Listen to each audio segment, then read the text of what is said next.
की जय। बहुत बहुत धन्यवाद। We are at Prime Minister Narendra Modi's public meeting here in Pune. So let us have a word with the people who have come to attend. आप यहाँ पे प्रधानमंत्री की सभा में आए, उन्होंने क्या बातें की हैं जो अभी आपने सुनी है? अभी जो सब आपने फ्यूचर के लिए की है बातें उन्होंने। हाँ। क्या क्या बातें बता रहे हैं आने वाले टाइम पे, क्या वादे कर अभी रहे हैं? आने वाले टाइम के लिए जो 370 का भी चल रहा है उनका, और दूसरी बात जो लाड़की बहन योजना, उसके लिए उसके बारे में भी बात की है उन्होंने। वो महाराष्ट्र के लिए महाराष्ट्र के लिए पुणे के लिए अभी जो हमारा मेट्रो का प्रकल्प है वो आने वाला है, और भी रास्ते के काम का है, इसलिए हमको बहुत अच्छा लग रहा है। अभी ये इन्होंने इतने सारे किए, और लेडीज के लिए ज़्यादातर बहुत कुछ किए, लाड़की बहन योजना और छोटे लड़के लोगों के लिए वो सब इतने सारे योजना किए हैं। जी, महाराष्ट्र के कौन से ऐसे मुद्दे हैं जिस पर पार्टी अभी जनता तक लेकर जा रही है? क्या प्रचार कर रहे हैं आप सब? हम जैसे अभी तो जो यंग जनरेशन्स को जॉब की प्रॉब्लम्स है वो एक हो रहा है, और महाराष्ट्र में खासकर नागपुर में जो हाईवेज है और जो रोड्स है वो गडकरी साहब बहुत अच्छे से एकदम काम कर रहे हैं। और जो हमारे बुजुर्ग हैं उनके लिए एसटी बस फ्री हो रही है, लेडीज़ को 50% ऑफ मिल रहा है, मतलब लाड़की बहन योजना है, काफ़ी ज़्यादा अच्छा काम चल रहा है। काम अच्छा चल रहा है। तो यहाँ पे अभी आप जैसे प्रधानमंत्री की सभा में सपोर्ट करने आए हैं, ये बताइए कि कौन से ऐसे वादे हैं जो वो महाराष्ट्र से कर रहे हैं जो जनता तक आप लेकर जाएंगे? वादे तो जो ऑलरेडी काम चल रहे हैं वो काम कंटिन्यू ही होंगे, और वही सारे वादे कंटिन्यू होंगे, मतलब जो काम है वही वादे है, जो काम है वही वादे है। ठीक है, और जो वादे हैं वही काम है। हाँ, जो वादे है वही काम है। सत्यम जी, आप यहाँ पे प्रधानमंत्री की सभा में आए हुए हैं, क्या क्यों आए हैं आप यहाँ पे सपोर्ट दिखाने के लिए? यस, पहले तो मैं कहना चाहूँगा कि मैं नरेंद्र मोदी जी का पर्सनली उनके पर्सनैलिटी का बहुत बड़ा फ़ैन हूँ, और हम जैसे देख रहे हैं कि बीजेपी का जो बाकी का काम है, फॉर एग्जांपल हम देखेंगे कि इंफ्रास्ट्रक्चर में जो गति शक्ति वगैरह मिशन वगैरह, इनमें से आज तक जितना पैसा हमने खर्च नहीं किया उतना अब तक वो इंफ्रास्ट्रक्चर पे खर्च कर रहे हैं। फॉर एग्जांपल हम जीडीपी के एटलीस्ट 10% और 8% हम इंफ्रास्ट्रक्चर पे खर्च कर रहे हैं। और उसके बाद देखा जाए दूसरा जो मेन पैरामीटर होता है वो होता है इकोनॉमी। जब हमने कोविड में देखा कि जो मेजर इकोनॉमीज थी, फॉर एग्जांपल ब्रिटेन में तो 2 बार सरकारें बदल गई, अमेरिका और पाकिस्तान वगैरह वो तो छोटे मोटे देश छोड़िए, जो मेजर इकोनॉमीज थी वो जहाँ डूब गई वहाँ भारत 6.8% से ग्रो कर रहा था। और उन्होंने कोविड में, हमें याद होगा, उन्होंने 20 लाख करोड़ का एक रिलीफ पैकेज रिलीज किया था, तो उसकी वजह से बहुत बड़ा इकोनॉमी में फर्क दिखा। इकोनॉमिक ग्रोथ ठीक है, आपने बताई कि बहुत सारी हुई है। अभी प्रधानमंत्री की स्पीच आप सुन रहे हैं, क्या ऐसे वादे हैं जो वो महाराष्ट्र के लिए कर रहे हैं? आज अभी पुणे में सभा है, तो पुणे के लिए क्या नए वादे हैं? तो पहली बात मैं ये कहना चाहूँगा कि पुणे में उन्होंने इंफ्रास्ट्रक्चर के बहुत सारे वादे करे। फॉर एग्जांपल उन्होंने मेट्रो के लिए बहुत सारे वादे करे, और मेट्रो लाइन 3 और 4 शायद चालू भी होने वाला है। उसके बाद उन्होंने जो लाडली बहना वगैरह, मतलब मैं फ्रीबीज के सपोर्ट में नहीं हूँ, लेकिन there are some section in Maharashtra which eagerly need that money, so मैं उसको सपोर्ट कर रहा हूँ, and I hope BJP will win that. Jakotia ji, आप किस तरीके का भाजपा का ये फैन है या पार्टी मेंबर है? मैं पार्टी मेंबर भी हूँ। अभी जो पार्टी का सदस्य अभियान चालू हुआ था, उसमें मैंने रजिस्ट्रेशन करवा के लिया है। अच्छा, रजिस्ट्रेशन करवाया है। क्या कारण ऐसा था कि आपने रजिस्ट्रेशन करवाया? क्योंकि मोदी सरकार आने के बाद भारत की जो प्रगति हुई है, भारत का जो ताकत मिली है विदेशों में, भारतीयों को जो इज्जत मिली है वो नंबर 1 मिली है, उससे हर देशवासी को गर्व होता है। तो सदस्य अभियान बन के मैं भारत की प्रगति में अपना योगदान देने की कोशिश कर रहा हूँ। जी सर, आपका नाम? राजीव गांधी। राजीव गांधी, बिल्कुल बिल्कुल। आपका नाम? उज्ज्वला गांधी। अच्छा, गांधी जी, ये बताइए कि अभी आप प्रधानमंत्री की सभा में आए हुए हैं, क्या ऐसी बातें उन्होंने, क्या नए वादे किए हैं महाराष्ट्र से जिसको आप मतलब किस नज़र से देख रहे हैं उनके किए हुए वादे? उन्होंने कहा ना अभी कि अगले 5 साल महाराष्ट्र के लिए प्रगति के साल है पूरे, तो इसलिए सब बताया उसमें, मेट्रो का है, बाकी बहुत सारी बातें तो प्रगति के ही साल है सारे। आप पुणे में रहते हैं, तो पुणे का किस तरीके का विकास उन्होंने अभी प्रॉमिस किया है, और क्या आगे आप एक्सपेक्ट कर रहे हैं कि क्या देखना चाह रहे हैं? क्योंकि पुणे ऑलरेडी एक काफ़ी मतलब इंडस्ट्रियलाइज सिटी कह लें, और काफ़ी modern city, well developed city है, तो क्या नई चीज़ें हैं जो आप एक्सपेक्ट कर रहे हैं और उन्होंने बताया? नहीं, अभी जो कर रहे हैं वो चालू भी है, और देख रहे हैं हम पुणे में कितना विकास हो रहा है वो भी हम देख रहे हैं। हाँ, कुछ नया क्या क्या हुआ है आप हमें बता सकते हैं पुणेकर होते हुए? मेनली तो मेट्रो का है, मेट्रो का पूरा फिर सब बहुत सारे इंडस्ट्रीज नए आ रहे हैं पुणे में, रोड अच्छे जो हो उन्होंने रहे बताया कि हैं, बहुत महाराष्ट्र कुछ। टॉप में, उसमें पुणे का बहुत बड़ा हिस्सा है। हाँ। इंडस्ट्रीज आ रहे हैं नए। अच्छा, तो अभी उम्मीद है आने वाले टाइम पे सरकार बनते हुए देख रहे हैं? बिल्कुल बिल्कुल 100%। बिल्कुल होने वाला है, महायुति का ही होने वाला है। मेरा नाम चंद्रशेखर। चंद्रशेखर जी, आप यहाँ पे अभी प्रधानमंत्री को सुनने आए हैं जी। क्या ऐसी बातें कर रहे हैं वो, क्या नए वादे कर रहे हैं महाराष्ट्र से? महाराष्ट्र के लिए बहुत किया, कुछ सवाल ही नहीं आता है। महाराष्ट्र मोदी जी को बहुत सपोर्ट है। क्या किया है आप हमें बता सकते हैं? बहुत कुछ बोल नहीं सकता, इनगिनत में चुनने बोल नहीं सकता, इतना किया है। पहला एक अटल सेतु, बाद में सीलिंग और बहुत कुछ, रेलवे के बारे में सब बहुत किया।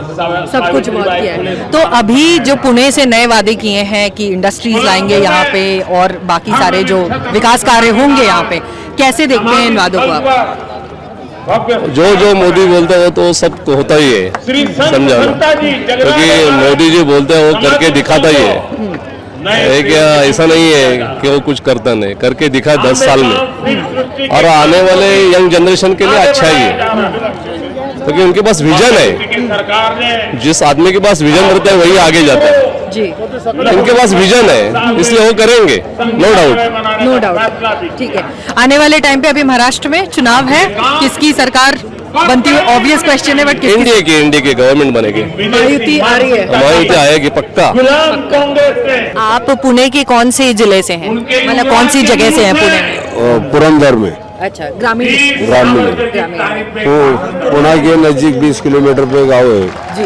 20 किलोमीटर पे गांव है। तो आपके गांव में क्या क्या कार्य हुए हैं? आप यहाँ पे अभी प्रधानमंत्री की सभा में आए हुए हैं सपोर्ट करने के लिए, क्या क्या विकास कार्य हुए हैं? हमारे तरफ के रास्ते हो गए, पानी के जो बंधारा है पानी रोकने का, वो पानी का डैम है, वो काम हो गया है। और ये महिलाओं का भी लाडली बहन है, उनको भी हर महीने में पैसा मिलता है 1500 रुपया। और गांव का भी विकास हो गया है, रास्ता के साथ सब कंक्रीट हो गया है। हर 4 महीने के बाद 2-2 हजार पीएम मोदी का आता है, 2-2 हजार मुख्यमंत्री का आता है, महाराष्ट्र शासन का 12,000 आता है। मदद हो जाती है ना खेती में, के बाद 2,000 रुपए आता है, 2 महीने के बाद 2,000 आता है। खेती बाड़ी में मदद आती है, बिजली को काम को लग जाता है।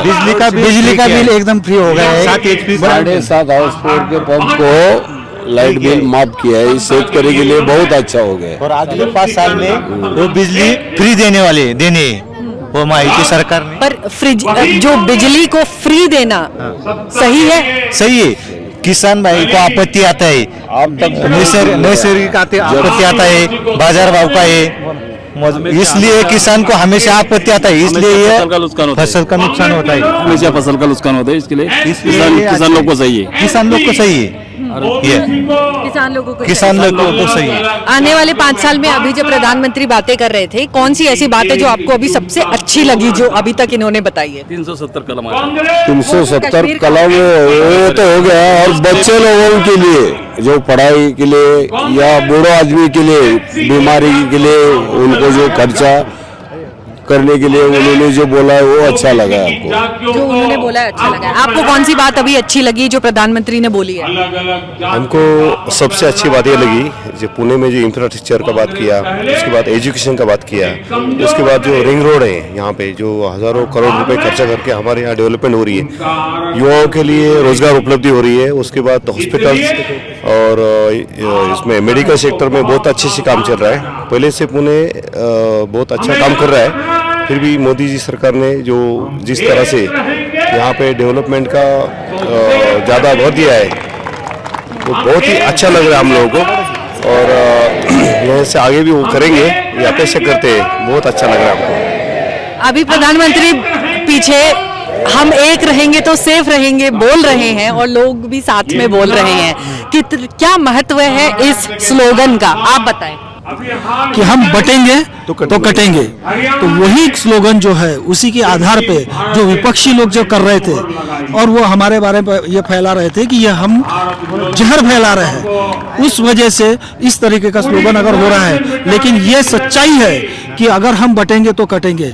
जिस तरह से विपक्ष जो पूरे जाति जातियों में विष फैलाने के काम कर रहा था, हिंदुओं को एक नहीं होने दे रहा था, आज पूरा देश मोदी जी के वजह से और योगी जी के वजह से जो पूरा एक हो रहा है, हर जातियों को पूरा एक कर रहा है और वो लड़ रहा है ऐसी बाहर की जो अंतर्राष्ट्रीय जो शक्तियां हैं वो शक्तियों के विरुद्ध जो लड़ रहा है और वो शक्तियों को ताकत देने का काम अपने अंदर की जो देश के अंदर की कांग्रेस कर रही है, उसको जो ये जो चैलेंज कर रहे हैं उसी के लिए हम उनको नमन करते हैं। पंतप्रधान जी के इस स्लोगन को भी हम पूरी तरह से हम ये करेंगे। एक है तो सेफ है, एक है तो सेफ है, लेकिन एक है कौन? एक है हम यहाँ के, जो यहाँ के सनातन संस्कृति को हम मानते हैं, जो हम जाति जातियों में बट रहे हैं, वो जो हम नहीं बटेंगे, वो है वही एक रहेंगे, बाकी नहीं। जो बाहर के देशों से आए हैं और जो बाहर की संस्कृतियों को यहाँ पे रुझाने की बात कर रहे हैं, वो एक नहीं होंगे, कभी नहीं होंगे। प्रधानमंत्री अभी बोल रहे हैं लोगों से, माता की जय, भारत माता की जय, भारत माता की जय। बहुत बहुत धन्यवाद।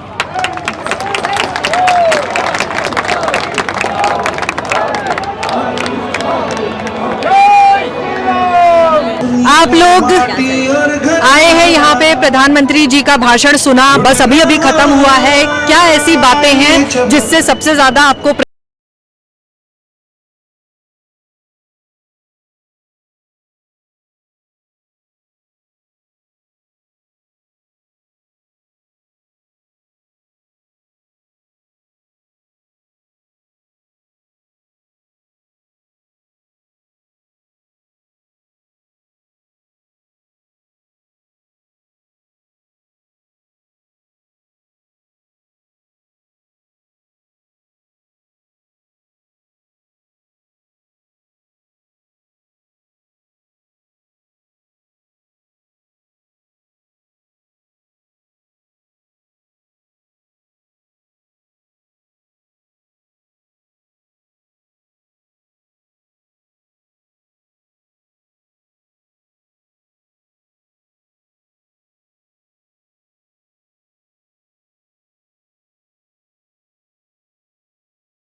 ऐसे एक सोचा है कि क्या कर सकते हैं, उसमें बहुत सारी चीज़ें डेवलप की है उन्होंने। एजुकेशन भी है और बहुत सी चीज़ें हैं, लाइक हमारी सेफ्टी के लिए भी बहुत सारे उन्होंने safety measures have been taken care by him. Also for him, female girl child matters the most, and we've seen it personally also. And there's no feminism or there's no maleism or anything as such. No discrimination. No discrimination at all. Yeah. So you have seen people around you develop, like everybody is growing at the same this thing. There's no discrimination. No, there's no discrimination. At least I personally haven't seen as such. Alright. Yeah. So what, like the kind of things he promised today, जिस तरीके के वादे किए हैं, does it inspire you about it really inspires us. It really inspires us, and I am very sure that he will do what he has said. Thanks so much for talking to us. Thank you. 70 साल जो कांग्रेस ने की, वो अब मोदी जी के 10 साल में किया वो। 70 साल चलिए, ये तो देश की बात हो गई कि 70 साल महाराष्ट्र के क्या हाल रहे हैं पिछले 10 सालों में। जो उन्होंने रास्ते का जाला बिछाए, वो रास्ते जो उन्होंने ज़्यादा से ज़्यादा कम से कम दिन में 27 किलोमीटर के रास्ते, जो पहले 10 किलोमीटर भी नहीं होते थे, 5 किलोमीटर नहीं, अभी 27 किलोमीटर रोज के रास्ते होते हैं। और वही विकास है एक्चुअली महाराष्ट्र का विकास, जो है जो वेन रहती है अपने यहाँ अपने शरीर में, जैसे वेन जो रहती है, जो महाराष्ट्र के लिए वेन्स, रास्ते की वेन सबसे अच्छी है वो। जी ठीक है, आपसे भी यहाँ पे जो एक सर थे ये बता रहे थे, आपके हिसाब से क्या क्या हुआ है महाराष्ट्र में? महाराष्ट्र में सब कुछ हुआ है, आईटी इंडस्ट्री डेवलपमेंट हुआ है, इंडिया में नंबर 1 सिटी बन रहे हैं, और अभी सब total all political as well as social development and everything, education, ये बहुत बढ़िया। Pune is a concentrate in India. अभी इंडिया के सब इंडस्ट्रियलिस्ट या बड़े बड़े इंटरनेशनल लेवल के पुणे नंबर 1 है। ये बताइए, आप यहाँ पे अभी प्रधानमंत्री की सभा में आए थे, क्या ऐसी चीजें हैं, क्या ऐसी बातें हैं जो उन्होंने बताई जिससे आपको प्रेरणा मिलती है या आपको अच्छा लगा? क्या ऐसी बातें थी? कुछ भी क्षेत्र में प्रगति के लिए जो स्थिर सरकार होने की आवश्यकता है। तो इस स्थिर सरकार मिल जाएगी तभी प्रगति हो जाएगी, ऐसा एक भरोसा दिखाया। दूसरी बात ऐसी है कि युवा लोगों के लिए रोजगार की नई नई उपलब्धि हो सकती है, ये उन्होंने भरोसा दिखाया। और जो देशभक्त लोग हैं उनकी सरकार बनेगी तो अच्छी प्रगति हो जाएगी, आपका देश का विकास हो जाएगा। महाराष्ट्र को छोड़कर देश की प्रगति होना मुश्किल है, और देश की प्रगति है तभी सभी लोगों की, जनता की प्रगति है, ऐसा मुझे लगता है। जी, आपका क्या कहना है प्रधानमंत्री के नए वादों पे? प्रधानमंत्री ने जो किया है तो आज के कोई भी पार्टी ने किया नहीं, जो बीजेपी ने किया तो 370 कलम है वो है, और राम मंदिर है, ये अभी तक किसी ने किया नहीं, वो उन्हें करके दिखाए है। ऐसे सब लोग करना है कि इसीलिए ये महायुति जो सरकार है वो महायुति सरकार ही आना चाहिए, यही हमारा कहना है। जी। और प्रधानमंत्री जी ने अभी जो एक अनाउंसमेंट जो किया कि तुकाराम महाराज पालकी मार्ग और ज्ञानेश्वर महाराज पालकी मार्ग, ये भक्ति का मार्ग है, शक्ति का मार्ग है। जो रास्ता तुकाराम महाराज जी ने दिखाया, भारत को, जनता को दिखाया, महाराष्ट्र की जनता को दिखाया, वो बहुत प्रेरणादायी रहा।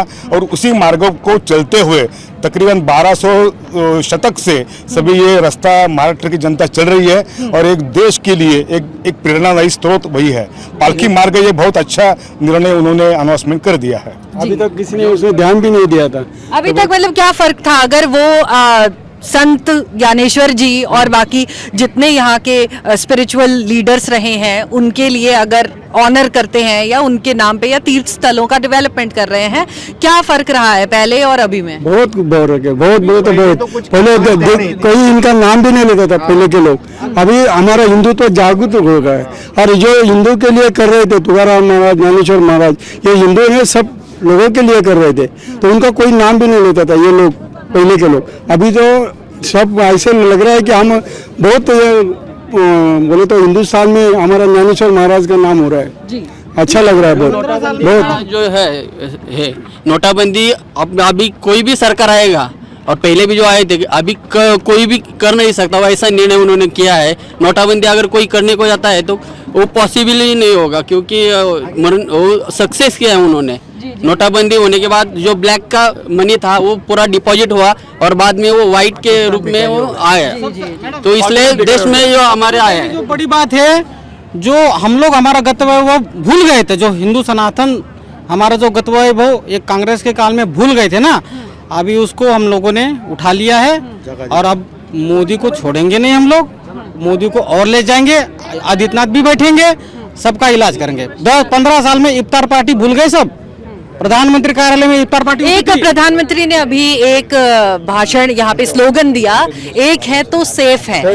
इसमें आपकी सारा जो बाकी जैसे जातिवाद होता ही है हर चुनाव में, आप इस नारे को कैसे देखते हैं, स्लोगन को कैसे? पहली बात तो इसमें जातिवाद कोई नहीं है, एक ही सेफ है। बोल तो आपके राष्ट्र में जो पूरे देश में जब एक है, सब एक है। तो ये बताइए कि अभी प्रधानमंत्री ने जो आकर यहाँ पर वादे किए हैं, नए वादे, अभी आप क्या भाजपा के मेंबर है या सपोर्टर है? नहीं, मैं तो दिल से भाजपा ही हूँ, रग रग में भाजपा बसी है। ठीक है, तो आप किस तरीके की यहाँ पे कार्य कर रहे हैं, जो जनता तक अगर विकास का मुद्दा है आप कैसे लेकर जा रहे हैं? देखिए, लास्ट 60 साल में अगर देखेंगे तो हमेशा उन्होंने जाति में बांटने का काम किया है। मोदी जी के नेतृत्व में सबसे पहले हिंदू एक हुआ है, जो कश्मीर में हमेशा कट रहा था, अभी केरला में कट रहा है। हर बात में हिंदू का बहुत ही ज़्यादा खच्चीकरण हुआ है, और मोदी जी के नेतृत्व में हिंदू एक हुआ है, और हमेशा उसको बांटने का अभी भी काम कर रहे हैं। जैसे कि अगर महाराष्ट्र में देखेंगे तो आरक्षण का कोई मुद्दा है, कोई एक लेके इधर चल रहा है, और फिर जाति में बांटने का काम कर रहा है। तो मैं यही कहना चाहूँगा कि हिंदू एक रहेगा तो सेफ रहेगा।